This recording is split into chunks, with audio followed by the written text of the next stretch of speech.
আসসালামু আলাইকুম। নসীন রহমান ব্লগ থেকে সবাইকে স্বাগত। আড়ংয়ে চলে এসেছি। আড়ংয়ের ড্রেস দেখছিলাম। আড়ংয়ে এত ভিড়, এখানে ড্রেস দেখাটাই অনেক কঠিন। তারপরও যতটুকু সম্ভব আপনাদেরকে দেখানোর চেষ্টা করব। রোজার মাঝামাঝি সময় চলে এসেছি, তবে আড়ংয়ে তো রোজার প্রথম থেকেই অনেক বেশি ভিড় থাকে। স্কাই ব্লু কালারের এই ড্রেসটা কিন্তু বেশ সুন্দর। আড়ংয়ে নিজস্ব কিছু ধরন রয়েছে। সুন্দর হাতের কাজের ভেতরে বেশ কিছু ড্রেস এবার দেখা যাচ্ছে। আড়ংয়ের ড্রেসগুলো সবসময়ই প্রায় সিমিলারই হয়, তবে এবার কালার এবং কাজটা বেশ ভিন্ন মনে হচ্ছে। তো দেখা যাক সামনে কি আছে। এমব্রয়ডারি কাজের ভেতরে এই ড্রেসটাও কিন্তু বেশ সুন্দর। চারপাশটায় এত ভিড়, আর এখানে এত ড্রেস রয়েছে যে একটা ড্রেস বের করে সেটা দেখিয়ে যদি আবার রাখতে যাওয়া যায়, এখানে রাখা সম্ভব হচ্ছে না। এত বেশি ড্রেস এখানে রয়েছে, তবে ভিড়ও রয়েছে অনেক। সকলেই ড্রেস কিনছে এখানে। আমরা সামনের পোর্শনের এই ড্রেসগুলো দেখব। এই ড্রেসগুলো কিন্তু বেশ সুন্দর, তবে আমার কাছে আড়ং এই ড্রেসের সাইজটা সবসময়ই একটু বড় মনে হয়। যারা লম্বা এবং একটু ঢিলাঢালা ড্রেস পরতে পছন্দ করেন, তাদের জন্য কিন্তু আড়ং একদম পারফেক্ট।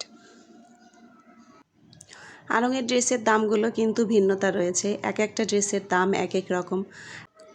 কাজ এবং স্টাইলের উপরে নির্ভর করে এক একটা ড্রেসের দাম রয়েছে এক এক রকম। তবে সামনের পোর্শনের আমি এখানে যে ড্রেসগুলো দেখছিলাম, এই ড্রেসগুলো কিন্তু সাইজ অনুযায়ী আপনারা 3 থেকে 6,000 টাকার ভেতরে পেয়ে যাবেন। সামনের পোর্শনের ড্রেসগুলোর দাম আমার মনে হচ্ছে আরও অনেক বেশি। এখানে প্রায় 4 থেকে 7,000 টাকার মধ্যে ড্রেস রয়েছে। তবে এখানে যে ড্রেসগুলো দেখতে পাচ্ছেন, এগুলো 3 থেকে 6,000 টাকার ভেতরে। প্রতিটা ড্রেসের সাথেই কিন্তু রয়েছে ভ্যাট। আচ্ছা, এখানে বেগুনি কালারের এই ড্রেসটাও কিন্তু খুবই সুন্দর। আসলে যেগুলো চোখে পড়ার মতো আমি সেগুলোই আপনাদেরকে দেখানোর চেষ্টা করেছি। আর এখানের এই ড্রেসটা আমার কাছে খুব ভালো লেগেছিল। এরপরে আমরা সামনে চলে যাচ্ছি। এখানে এত ভিড়, এখানে দাঁড়ানোর মতো অবস্থা নেই। সামনে দেখি কি আছে। সামনের ড্রেসগুলো আমরা একটু দেখার চেষ্টা করব।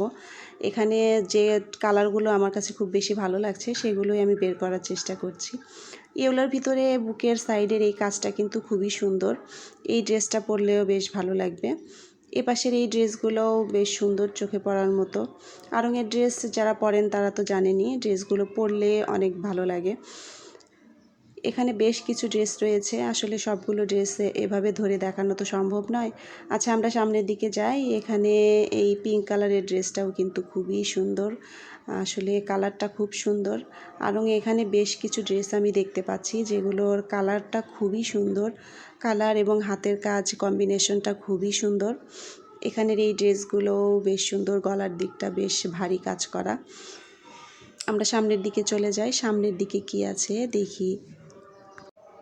এই ড্রেসটা দেখুন। এই ড্রেসটা গলা থেকে নিচ পর্যন্ত বেশ সুন্দর কাজ করা। এই ড্রেসের কালার কম্বিনেশনটাও কিন্তু খুবই সুন্দর। এরপর সামনের পোর্শনের এই ড্রেসগুলো ইয়েলোর সাথে হোয়াইট কম্বিনেশন তো আসলে সবসময়ই ভালো লাগে। সামনের দিকে চলে যাচ্ছি, দেখি এই পাশে কি ড্রেস রয়েছে। অনেক ভিড়, এখানে দাঁড়িয়ে দেখার মতো অবস্থা নেই আসলে। এই ড্রেসটা দেখুন কত সুন্দর। পিঙ্কের ভিতরে এই ড্রেসটা কিন্তু খুবই সুন্দর। গলার কাজটাও কিন্তু খুবই ভালো লাগছে। আর এখানে ইয়েলো আর হোয়াইটের ভিতরে কম্বিনেশনের ড্রেসগুলো খুবই সুন্দর হয়। এই ড্রেসটাও কিন্তু খুব সুন্দর, চোখে পড়ার মতো। ব্যাগের পোর্শনে চলে এসেছি। আড়ংয়ের ব্যাগ বলতেই খুব সুন্দর কিছু কালেকশন থাকে সব সময়। তবে আড়ংয়ের ব্যাগের আমি কখনোই খুব বেশি ভিন্নতা দেখি না। যখনই আসি একই রকমের ব্যাগ চোখে পড়ে। তারপরও ঈদকেন্দ্রিক আশা করেছিলাম যে হয়তো এখানে অনেক ধরনের ব্যাগ চোখে পড়বে, কিন্তু আমার কাছে ব্যাগের চেয়ে এখানে কিছু পার্স রয়েছে। পার্সগুলোই বেশি ভালো লাগছে। ছোট ছোট কিছু ব্যাগ ছিল, ব্যাগগুলো বেশ সুন্দর, তবে পার্সগুলোই সবচেয়ে বেশি চোখে পড়ার মতো ছিল। এখানে আসলে যে ব্যাগগুলো আছে এগুলো ড্রেস কিংবা শাড়ির সাথে ম্যাচিং করে পরার মতো। বিভিন্ন কালারের ব্যাগ রয়েছে, যে ব্যাগগুলো ড্রেসের সাথে সহজেই মানানসই। রেড কালারের এই পার্সটাও কিন্তু খুবই সুন্দর। এখানে ইয়েলো কালারের পার্স রয়েছে। তাছাড়া বিভিন্ন কালারের পার্স রয়েছে এখানে। এগুলো সহজেই কিন্তু ড্রেস বা শাড়ির সাথে সহজেই মানিয়ে যায়। আজ এখানেই শেষ করব। যদি আমার এই প্রচেষ্টা আপনাদের কাছে সামান্যও ভালো লেগে থাকে তবে অবশ্যই আমার চ্যানেলটি সাবস্ক্রাইব করবেন, লাইক এবং শেয়ার করবেন।